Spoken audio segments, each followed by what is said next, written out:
And we're 3, 2, fun. We're in business here. Welcome to another episode of A Podcast with your host, Stephen Maxted. And we have Mike McGarry, the founder of Urban Lumber, today with us. And I've been chomping to get on this call. We just were chatting about for a minute before about some great stuff about your business, Mike. And let's just segue perfectly into that. And I'll let you kind of introduce yourself here for the listener. And I'm excited to chat a little bit more about Urban Lumber with you today. Absolutely. Thanks, Stephen, for having me on. I'm honored to be on your podcast here. My name is Mike McGarry. I am the co-founder of Urban Lumber here in Winnipeg, Manitoba, where our facility recycles trees from the city of Winnipeg, diverts from landfill, and turns into wholesale and retail hardwood goods. Awesome. That's good. And Mike, we had a moment of sharing some, I'll call it like battle stories of business over the years and learning from those things. I don't know how much detail you want to go in specifically on the podcast here, but can you give us a little like insight in how you got started, and feel free to run with that whatever way you want. But how did you get doing this for the listener here, and what got you into, I guess, business in general, and then specifically like the lumber thing? Yeah, well, it's a funny story. I mean, I've always been a little bit restless when it comes to ideas and actually making ideas come to life. My background is all in forestry. So my background is actually in forest firefighting. I did 4 years on a helitack-based firefighting. Past that, I got an education in forestry on the science side of it. I've worked on West Coast. I've worked in northern Manitoba. So I've always been around trees. I've always loved trees, loved everything about it. And I've always loved the industrial side of it and how to use parts of the forest that wouldn't normally be used. And so I was sitting on my step one day in Winnipeg, and it's an older neighborhood with a really big, beautiful canopy of elm trees. And one day they all get marked, and a few weeks later, they're all coming down. And I live in an older neighborhood, whereas, like I mentioned, it was beautiful canopy. And as soon as that canopy was removed, all of a sudden I'm like looking around, going, "Wow, this neighborhood doesn't look as good as it did before with these giant trees." And I'm sitting there with my now wife Carly. She's also a founding partner here with me. We're sitting on our step and we're thinking, like, we kind of have the full skill set to be able to do something about this. And the problem wasn't that we weren't trying to cure the disease to stop the tree removals. We knew, as foresters, that there was nothing we could do on that aspect. But what we could do is maybe not have these beautiful trees go into the city dump, as they've been doing for decades. And that kind of one thing led to another. We started a pilot project with the city of Winnipeg to try and recycle some of these trees. That was like a complete bootstrapped, borrowed a bit of money from Futurepreneur and anyone that would give me a credit card. Bought a bunch of equipment, never operated any of this equipment before, learned how to fix it, manufacture. And, at the end of the project, I had some hardwood lumber. And sure enough, people loved it.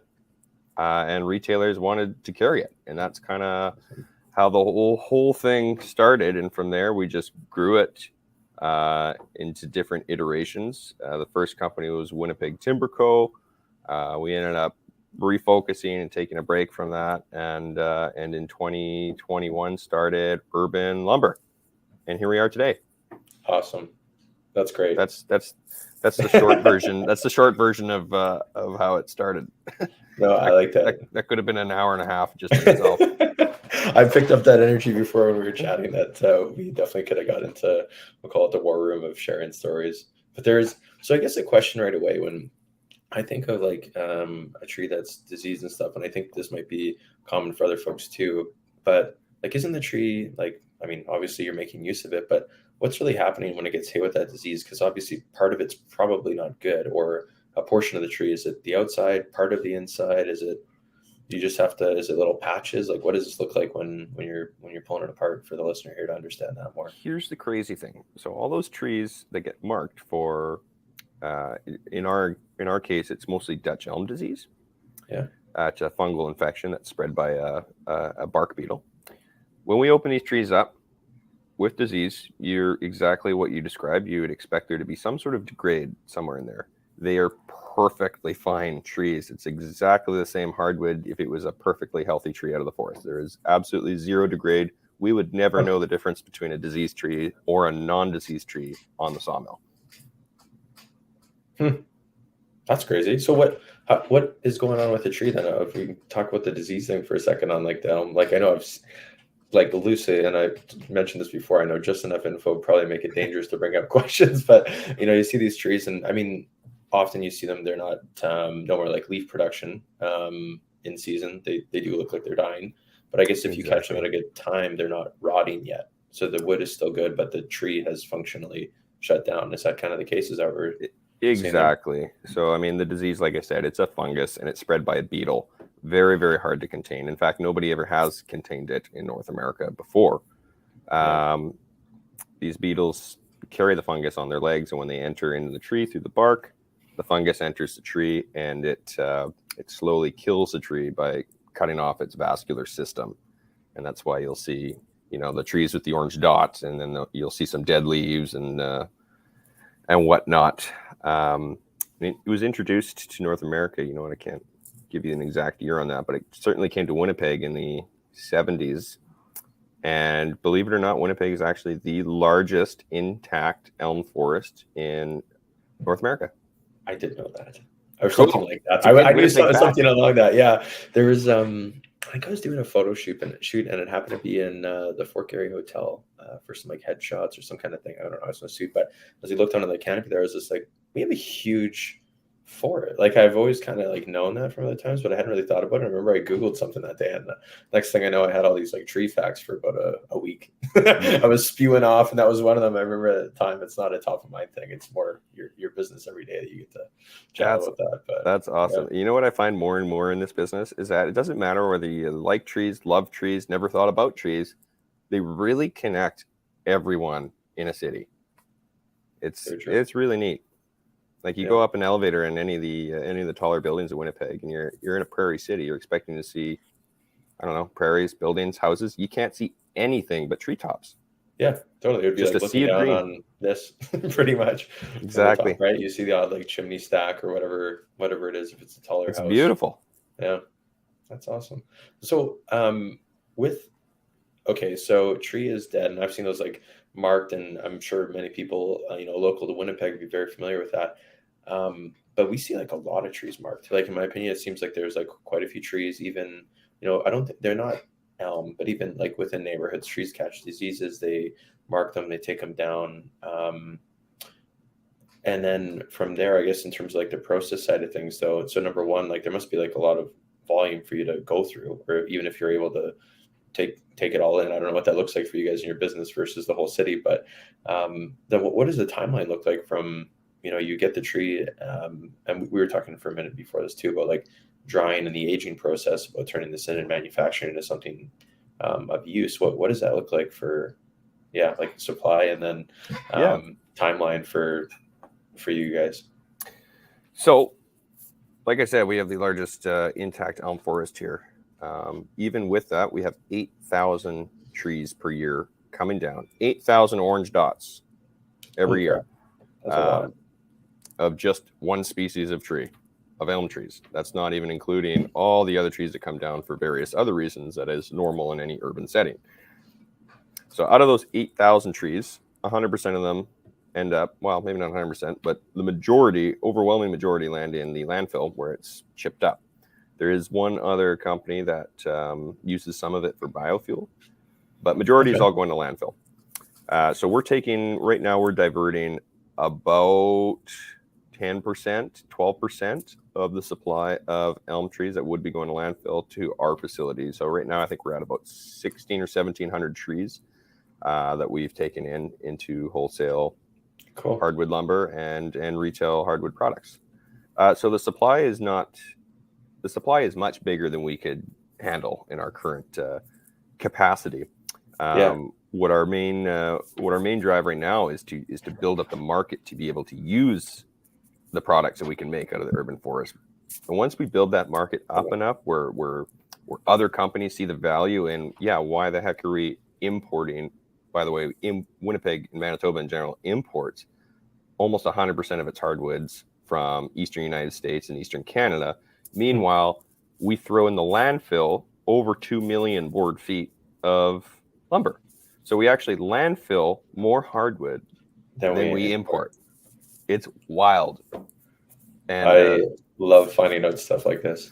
So it kind of hurts my brain a bit because I'm like, ugh, like, yeah, such an obvious thing. But that's the main driver behind what we're doing. So just like your reaction right now, that's the kind of reaction we get from all these different companies and retailers that use hardwood in their operations. And they hear that, they go, ooh, yeah. So it's our whole drive right now is to try and push that message along so that it becomes just a normal, why wouldn't we use urban reclaimed lumber for projects? Totally. Yeah. I love it. We got a good story, and then the math behind it justifies it. You can't change numbers. And that's being generous. I say 2 million board feet. It could be, I mean, that's just elm and oak trees here. That's not even including all the residential side of removals. Right. So anyway, there's a lot of hardwood trees going into landfill right now that we could be using. And when you mention like the import and what hardwood is used for today, and we'll get to, and just so the listener very lightly knows, I have on the screen here the website. I've looked through it before, but we'll just kind of make some comments on here and chat through this thing. But when you mentioned like that amount of hardwood being brought in, what is that hardwood being used for? Like, I think of a few things right away on my end, like the hardwood floors on my thing. I have a wooden desk. It might be a little bit of a fake wood desk. I don't even know. I got this from someone's office that was closing down. But you got wood here. You have doors. There's lots of use cases for wood. I got a couple coffee tables and stuff like that. But like, what is that wood imported being used for? Is it for construction? I don't know, but yeah. So here's the thing. So there's two kinds of woods when it comes to wood manufacturing. There's soft woods, which is like your construction lumber, your 2x4s, your 2x6s, that kind of thing. And then there's hardwood lumber, which is what we produce here, which is your oak lumber, your walnuts, in our case, lots of elm and ash. And so the different uses is basically, like I said, construction, and then all the hardwoods go into interior use. So everything from your door trim to your front door to your desk, your coffee tables, your hardwood floors. Most furniture is made from hardwoods. And as far as where this wood is going locally here in Winnipeg and in Manitoba as a whole, believe it or not, Winnipeg is a huge manufacturing hub for furniture. We have Palliser furniture, kitchen craft furniture, Woodland Supply, just to name a few of the big operations here. So there's a ton of lumber being brought in every day. Outside of that, there's a lot of hardwood flooring operations. Like you name it, anywhere you can use hardwood lumber in Winnipeg, it's being imported from elsewhere when it's right here. And so is there like to break into I don't know, too specific for business, but to like break into those markets, do you have to start to hit like a minimum? Like you guys are at a certain threshold right now. There'd probably be a little bit of time before you could really probably like tap into making those changes. Because I'm just thinking, even with like this is going to be a weird comparison, but my egg background and like McDonald's fries, anytime they make like an adjustment with the potatoes, like it's got to be like tested and done a couple little times, and then it's like a full on, they'll switch products. Or as far as that goes, would that be similar to this industry? Absolutely. For the big heavy hitters in manufacturing that use hardwood, absolutely. Yeah. And those aren't even necessarily the markets that we're trying to break into right now. We're starting just on a smaller level of architects, interior designers. When we're designing a new building, when we're designing a new condo, okay. Say for example, there's 180 units and they all have a little mantle over their electric fireplace. Well, are we going to use acacia wood from South America, or are we going to use the elm wood that's from the exact neighborhood that it's from? It's those little decisions that we're really starting with, and it all starts with the design and the architects to start incorporating a greener, more local wood source into the projects. Very awesome. And I can see that online here too. I mean, like just for like live reference off here, we have, well, as mantles, as you just said, near the top here, countertops, floating shelves. I think there's more, and we'll get into that than I think what's listed on here that you guys are involved in. But like cookies, live edges, you do have maybe a learning opportunity here, like this S3S lumber. What is that about? Okay, so that's how lumber buyers buy lumber is by S3S just means surfaced. It means, is it coming planed? Is it coming S2S? Is it surfaced two sides? Is it surfaced three sides, meaning the top, the bottom, and one perfectly straight side? Or S4S means it is a perfect board. It is planed on all sides. It is ready to just go into glue up, basically, into a countertop, that kind of thing. Cool. So, and they come in different price points too, because there's extra value added every step of the way. So smaller woodworkers generally like rough. They don't even want us to touch it at all. They'll do all the work, and they're able to get a better price for that wood. Not to mention, real craftsmen, they don't want us to even touch it. They want it as rough and raw as possible. They are the craftsmen. They choose how they want to surface their wood for their specific projects. Very cool. You got furniture finishes. What's the most? Oh, sorry. Go ahead. Oh, I was just gonna say, you can see like from our website, it's almost overwhelming. It's like, okay, what don't these guys do out of Elmwood? And that was actually on purpose. We cast this huge net out into Winnipeg and Manitoba of all these different products, not only in retail but in wholesale as well, to different like we supply Windsor Plywoods, Century and Maine, and McMahon and Yates. We cast this huge net out there on purpose to just try and capture as much attention as possible to the issue that we're trying to solve. Totally. And if one product or one direction takes us further than the other, with the ultimate goal of recycling as many trees and keeping as many trees at a landfill as possible. That is the ultimate goal. So as much as I love doing, floating shelves or stuff like that, if we find an avenue that can push more volume, we'll take that road. And you're starting to get into, not to take away from this, but a really good compliment is that you're carrying other product on here too. I see like I don't know what to call it. It's like an oil, something like go on top of it. Oh yeah. A coating thing or whatever. So we carry some of our favorite finishes. Osmo is probably listed on there. That's the one. Yeah, that's what I'm looking at right now. Yeah, that's a wicked product. Finishes have really changed the game too, in where you can use wood. Historically, you would never use a hardwood countertop as your bathroom vanity, but with the technology and finishes now, it's not an issue. You can have water pooling on it all day long with some of these finishes, and your hardwood stays perfect. Huh. That's pretty neat. I actually did the interior, so I did the tub surround in my bathroom of elm. It's an elm tub surround with an epoxy, and it's perfectly waterproof. 5 years going. Cool. You know what? I did that with again, mentioned just enough to get dangerous here. I had some live edge stuff that I kind of raw did sanded down, but then I put this clear, whatever it was at the time. I asked someone that knew more than me, but made these steps out of a live edge thing for my hot tub. And then I sealed it, man, and did a grip on it too. So then it was basically sandpaper. So it was, you weren't slipping and stuff on there, because that was a common thing. It was in the winter, water comes out, whatever, and you do that. But yeah, you know what, from not having that much experience, I would say those products do work really well, because the steps are still great. Yeah. You don't notice anything. The frame of the steps looks worse because I didn't bother to seal everything in. It was just kind of a wooden frame underneath there that I went with, because I didn't know how well it would really hold up, and it turns out pretty well. Exactly. Cool idea, by the way. Live edge hot tub steps. I'm writing this down as we talk. Okay, next elm product here. Hot tub elm steps. Okay, good. No, that's super awesome. I can see there's you have live edge round coffee tables. You have are these all products that are ready to sell, or obviously it looks that way on here, that are ready to sell? And if not, then you guys would custom make some of the stuff too? Or so it's a mix of both. We keep a pretty decent stock, in stock list of furniture. So we always have countertops ready to go.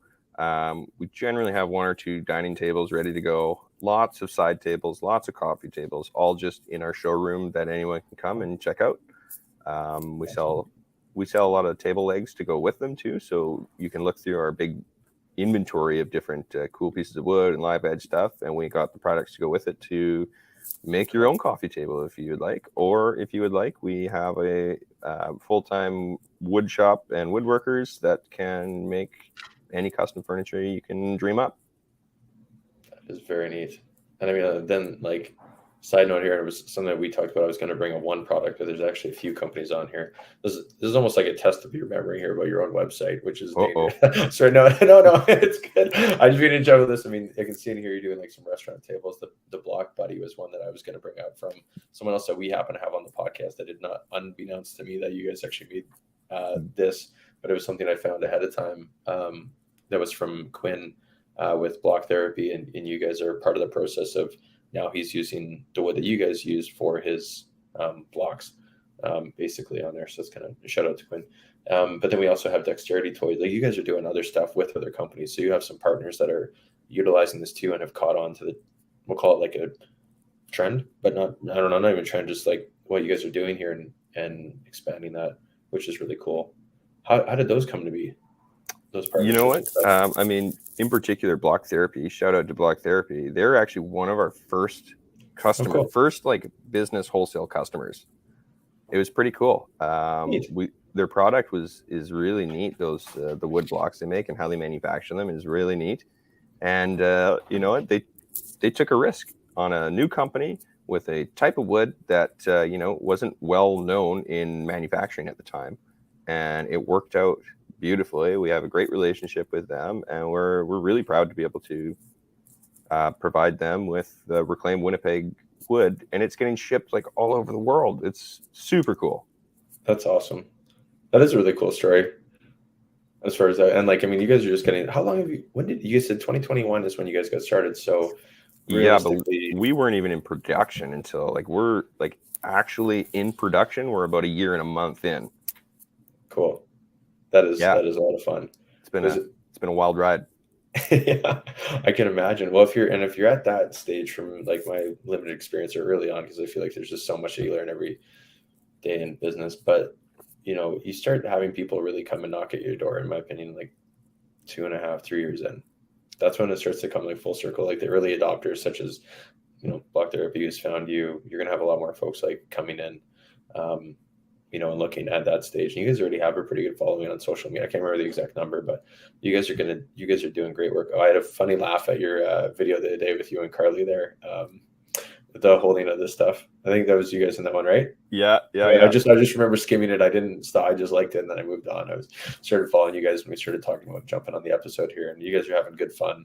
Oh yeah, like doing that stuff. We have a lot of fun here, and it's funny. So Carly, co-founder here, and my wife, and Jesse Marr does all the marketing, and it took a while for them to realize that some of their best content was just me being a goof. So our marketing strategy has basically turned into the owner of the business being an idiot in his own shop, and it's, you know, it's really funny. We have a good time with it. It's fun. It's fun for us. We have so many good laughs putting content together. It's a blast, and you know, people really like it. And I think it's kind of an unusual strategy for like a lumber business to like be goofs on Instagram, but it seems to be doing well, and we have a lot of fun. That doesn't super surprise me though. Actually, like there's two main things like I look at when I'm as a mission before I do whatever, some consulting on the side on the marketing side, but it's like entertainment or educational. Mm-hmm. And if you've struck it off with the entertainment along with a really good story that you could educate people on, you could easily do both those things. That totally makes sense to me. And it's funny how that happens though too, because I've been in those spots where you spend a lot of time working on like this one video or one post, and you're like, oh, nice, we nailed it. Mm-hmm. Like, right language here, but shit for views, like terrible. And then there's something that's like a B-reel thing that you put out there with like a good jingle to it, music, whatever it is, and that thing pops off, and you're like, how did we get 5,000 views on this? You're like, this wasn't, you know, like you said, like scripted, no, nothing like that. Exactly. It's kind of like whatever. That's really fun. Yeah, you're bang on there. I mean, some of the goofier videos have like just taken off. And, you know, we do try to squeeze the educational side in there as well, because, you know, it's as soon as people engage in our account, we start engaging back, and we're very quick to explain, you know, this is who we are. This is what we do. Just because Carly's lifting me up by a forklift in a video, I mean, there's more to it. We're not just making goof videos. We are trying to recycle trees here. But thanks for the attention. Yeah, no, 100%. Well, however you're going to grow, that's the big thing, is getting getting the word out there. And you know, a couple of things I really like about the company too. It's like the logo, very straightforward. You identified urban lumber. That's what you guys are about here. It's easy to understand what you guys are doing at the end of the day, and you have a bunch of products that are, you know, well, I guess on the product side, what is the more popular thing right now? Like if you were to look at where you guys are selling to and what that's looking like, because I could see this going, um, you know, obviously a couple ways in terms of like kind of like raw materials, like you said, supplying with like wholesalers, but then you have, you know, furniture, and maybe that's the starting point. But I guess you kind of already said that about like the finding other people that do some of the stuff for you guys. But is there something that you guys sell directly that's been the bigger thing that people should look out for? Yeah. Okay. So there's basically three top sellers right now. Okay. First one is on the wholesale side, which is, get this blows my mind. It's charcuterie blanks. They're 4 foot long, double live edge, inch thick. Yep. We sell it by the pallet load across Canada. It's hilarious. I don't know who's making all these cheese boards, but Canada's must have the highest cheese board per person ratio out there. You know what? That's a sweet thing to find out, but not totally surprised. I like my parents invested in one. They found it on a trip. It was this giant round thing from out in like Newfoundland. They ended up sending it back with it. It was a small town story. Basically, they met someone that was driving back through on their travels because they're like, we can't even fly with this thing. It's so big. They made a mistake purchasing it, or like basically they're like, oh, this is great. But you know, like they've acquired this giant charcuterie board thing to have on. It's just like an excessive thing, but I could see it being really cool, like wedding venues for them to have this stuff, or special occasions where people want to have like that bigger spread. They don't have to have all the plates, right? They can do the stuff on there, or maybe it's a, you know, a gift that's a really cool gift to get for someone. For sure. And I'm kind of joking about it all being into cheese boards. Like we call them charcuterie blanks, but I mean, it's really cool to see what some customers do. I mean, they'll make everything from shelves, bath boards is really popular, all made out of these blanks. Like across the bath. You sitting in I don't really do that, but let's say you're sitting across the bath. Oh, you got to get into baths, man. It's winter in Manitoba, man. Oh, a deep soak. A deep soak. I have on the flip side, like the morning was something kind of like wood related or whatever, but I built a sauna during COVID, so I spend time in there every morning. It's kind of like the opposite of soak, but taking the heat in that way. So yeah, that's my technique. I don't know if the board would work in that case, but I totally know what you're talking about going across here. Yeah, I wouldn't recommend bringing a cheese board into the sauna, but you know, it'd be weird to snack on. Yeah. But that's really cool. That's like so that was that the leading one you're thinking right now? So that would be more so like on the wholesale side. Okay. Yeah, I've been advised by many business experts that you can't do retail and wholesale, and I said forget that. We're going to do both because we just want to recycle trees, and that's what we do. Thick to the eye, heavy, right? Well, exactly. Cool. So we're just all about trying to get volume, however it is. If it's retail, wholesale, it doesn't matter. Our goal is to recycle trees. So that's the wholesale side. On the retail side, I guess the two biggest selling pieces would be our live edge slabs. We have a huge inventory of live edge slabs that people love to build all sorts of stuff with. We'll build conference tables, dining room tables, you name it. But it's pretty cool when you get to come in and see this giant live edge slab, and we kind of walk you through what we're going to do with it to make what you want. So live edge slabs is a big seller. And countertops / bar tops have become really popular. We've been doing lots of restaurants and in lots of residential homes too, in elm countertops. And here's another cool thing that I don't think I mentioned is, well, we're big tree nerds, as you probably can tell by now. We're also very sentimental about trees. We track where every tree comes from. We know who cut it, when they cut it, what neighborhood it came from, and we follow it through the entire manufacturing timeline, from going from log to lumber to kiln drying to planing into a countertop. So when you buy a countertop or a live edge slab, we know what neighborhood it came from. We know when it was cut. We know everything about it. And so it's kind of neat. It's kind of neat to us, believe it or not. Not as many people as you would think find that cool, but we find it really cool. That's okay. How do you what's the process that you guys use to track that? Is it with like barcodes and stuff that you're kind of like stamped on here, or what? Similar idea.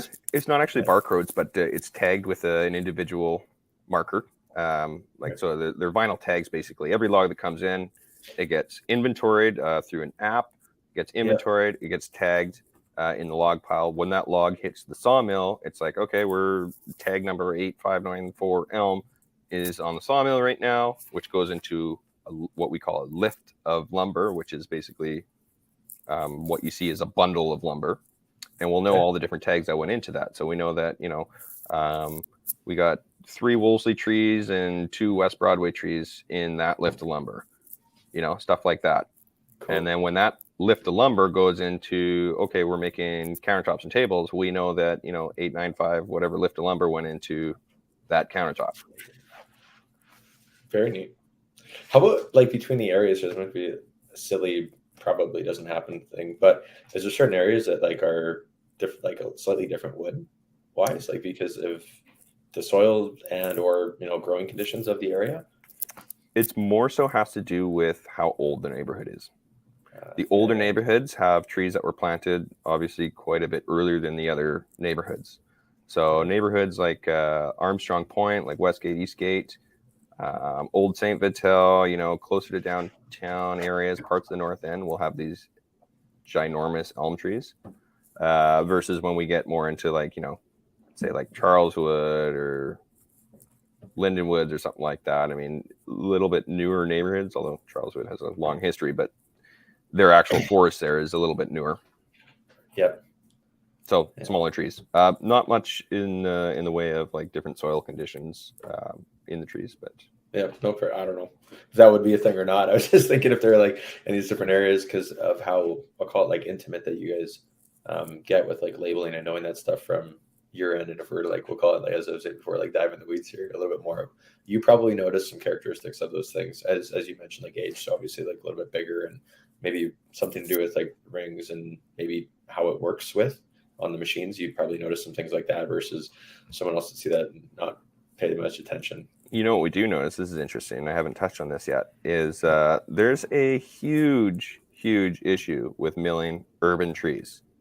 Huge. And it's partly why it's never been done on scale like this before here in Winnipeg. Okay. It's metal in trees. Oh, yeah, from like people putting stuff on them, right? Yes. So when I say these older, bigger trees, that these older neighborhoods also have 150 years of every lost dog sign, every garage sale sign, every block party sign. And guess what? Yeah. We hit every single one of those nails with our saw blades. yeah. When you're going through it or whatever. Yeah. And that would have been more common, like we'll call it back in the day as far as like nails would go, but they definitely don't disappear. Nope. So our blade and sharpening costs are astronomical compared to most sawmills harvesting trees from a forest. Is there a way to like detect that stuff with like a magnet or something? Yeah, there is. Somewhat. And we choose not to. We don't want to know. Okay. Because even if you know that there's metal in a tree, which there are in about 40% of our trees have metal in them, we just don't want to know because it's part of the job. We know we're going to hit metal. If I do detect a tree with metal in it, it doesn't tell me how deep it is. It might be, could be 3 inches in, 6 inches in, could be right in the dead center. We don't know. So we just don't even bother to detect it anymore. We just kind of wince and hope that we don't hit it every single pass. Right. When you're going through it there. Yeah. Yeah. Anyone that comes down to our store, we always like to show off our collection of metal that we've found, like old nuts and bolts. And we hit a brick, like, I don't know, last week we hit a brick. I guess at some point in the history of this tree, some kid or something climbed up and put a brick into the crotch of the tree, right? Well, 80 years later, that crotch has now completely grown around it, and right in the middle of the tree, we ran into a brick. That is hilarious. Is there anything else that you've found on your journeys? You have like obviously like nails, staples, no. Lots of nails, lots of bolts. There is a brief time in urban forestry history where the thought was in urban trees that where the branches split off that you should drill through the entire things and put these massive bolts through them to hold them together, which is since not even a practice that's been done for decades and decades and decades. But we hit a few of those every once in a while too. So those are big. Old hand forged nails all the time, which is really cool. Yeah. Some insulators. Some of the older neighborhoods, I guess, at one point in history, the power lines were ran along the trees in these glass insulators. So some of these glass insulators have been basically, the trees engulfed them, and we've hit some glass insulators as well, mostly in the West Broadway neighborhood.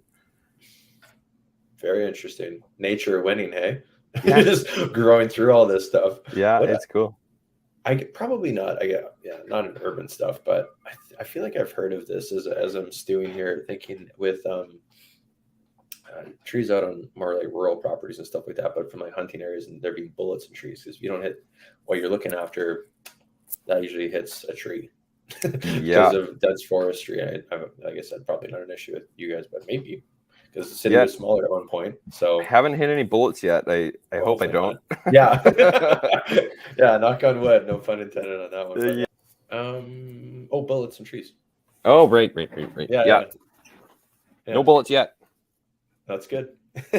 Well, aim to not have that be a thing, but I guess like multiple things do end up in trees over the years. So that's very interesting that you get that experience of basically seeing like a growing history happen right in front of you there. So that's pretty neat. Absolutely. Yeah. I mean, this is going to be a continual thing for a number of years, because you mentioned how many trees get taken down, but how many trees do we have? Maybe I'm assuming you might know this, so I don't mean to put you on the spot, but like how many trees do we have in the whole city as far as like the elm and like the biggest, or maybe you mentioned this before, of total canopy there? Like what does that look like for percent of trees? Because 8,000 sounds like a lot that come down every year, but there's got to be how many more of that to, be living in the city, or is it something I can Google? It's in the city tree database. I can give you a rough number. Let's do that. Those ash trees, for example, there's 350,000 ash trees in the city of Winnipeg. I know that. And ash trees make up about half the canopy, roughly. So you're around 350, 400,000 elm trees probably in the city. Okay. So percentage-wise, not still a lot, but yeah. Unfortunately, the trend has been going up, though. I mean, we did a great job of keeping Dutch elm disease and our elm canopy intact since the 70s. It's starting to take off now. Like we've gone from 2,000 a year, 3,000 a year, 5,000 a year, and now we're at the 8,000 a year. I expect crews have been out marking this year already. I would expect it's going to be even higher now. There's been years actually. I think we had a 10,000 removal year as well one year. Yeah. Well, and what do you attribute that to, in your opinion, from having experience in trees and on the lumber side? Oh, I have a lot of opinions on this. Next episode we'll cover. Yeah. Next episode, keep me out of hot water. Yeah. No, that's fair. Understood. Okay, we'll a lot of it it really comes down to public funding into urban forestry is really what it comes down to, and nobody will care until it's too late. An issue. Yeah. Reactive versus a proactive approach to. Exactly. Yeah. Those in the know have been pulling their hair out for years. I mean, that's why I don't have any hair. But there's definitely some work to be done on the political and funding side to make sure that our urban canopy stays intact. Well, it's better to chat about it a little bit than it not be known at all. Exactly. Better to address the issue and then chat about that. But as I mentioned before, the numbers will speak for themselves on that too over time, sadly, if it is a situation where, because once things are managed, then people usually kind of stop worrying about it a whole lot. And then it probably gets less attention. And then it just becomes a cycle of playing catch up. Used to see that in agriculture a little bit too, with attention to different like invasive like insects or diseases, same kind of idea. But it's so seasonal that, I don't know. For sure. And I should mention too, I know this is a bit more of a business podcast and I'm going hardcore into the science of forestry here, but there is a treatment for Dutch elm disease. It's an injection that can be done by most arborist companies can do. It's a little bit expensive, but it is probably the best investment you could ever make for your property, your block. I'm always encouraging people to get together with their blocks, make a deal. Get 14 people down your street, make a deal with a company to come and hit all your elm trees. I just see it over and over and over of, people being like, this is my whole patio is based around this tree. I should probably protect it. And then it gets the orange dot and it's too late. Should have protected it. Just some examples right now. that we're dealing with. Like, are you familiar with Kilter Brewing? Yeah. They're like a brew pub here in Winnipeg. So their entire patio is it's in an industrial area. Their patio has this one big, beautiful elm tree that the whole patio is around. Yeah. It has Dutch elm disease, so now it's going to be a parking lot. Here's another good one. Tom Bargain on Sherbrooke. Yep.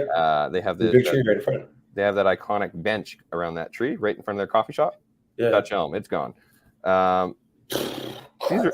I know, like just little stuff like that. It's preventable, but until everybody learns about Dutch elm disease and its damages after it's too late. Right. So, what is this thing? How does the injection thing work? If you want to touch on that for a minute here, it sounds like you probably drill in and. Yeah, it's almost like giving an IV, but to a tree. So you can only do it in summer months when it's sucking up lots of water, and you drill in and you put in all your little pipes, and it literally looks like IV tubes going in around the base of the. Oh. That's okay. I have a dog. I'm surprised he hasn't. It's real. You didn't even know there was a dog under my desk here. That's my dog. That's cool. What's his name or her name?